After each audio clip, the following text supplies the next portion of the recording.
பெண் என்பவள் யாருன்னு கேட்டாங்க.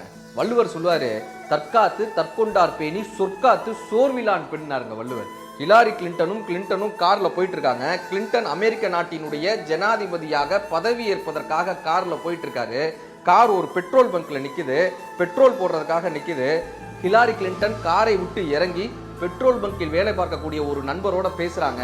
ரொம்ப நேரம் சிரிச்சு பேசிட்டு போகும்போது அவங்க நாட்டு கலாச்சாரத்தின்படி அவரை கட்டி அணைத்து விடை கொடுத்து மீண்டும் அந்த கார்ல வந்து ஏறுறாங்க. இப்ப கிளின்டன் கேட்கிறாரு, யார் அந்த நபர்னு. அதுக்கு ஹிலாரி கிளின்டன் அவருடைய மனைவி சொல்றாங்க, நானும் அவரும் கல்லூரியில படித்தோம், ஒருதலையாக அவர் என்னை காதலிச்சாரு, ஒருவேளை நாம் இருவரும் சந்திக்காமல் இருந்திருந்தால் நான் அவரைத்தான் திருமணம் செய்திருப்பேன்னு ஹிலாரி கிளின்டன் சொல்றாங்க.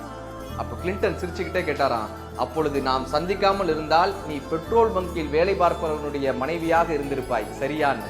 அதுக்கு ஹிலாரி கிளின்டன் என்ன பதில் சொன்னாங்க தெரியுமா? ஒருவேளை நாம் சந்திக்காமல் இருந்திருந்தால் இன்று அவர் அமெரிக்க ஜனாதிபதியாக பதவி ஏற்க சென்றிருப்பார் என்று ஹிலாரி கிளின்டன் சொன்னாங்களாங்க. ஒரு பெண் நினைத்தால் தன்னை மாற்ற முடியும், தன் குடும்பத்தை மாற்ற முடியும், இந்த சமூகத்தை மாற்ற முடியும். ஒரு நாட்டையே மாற்றக்கூடிய ஆளுமை பெண்களுக்கு உண்டு.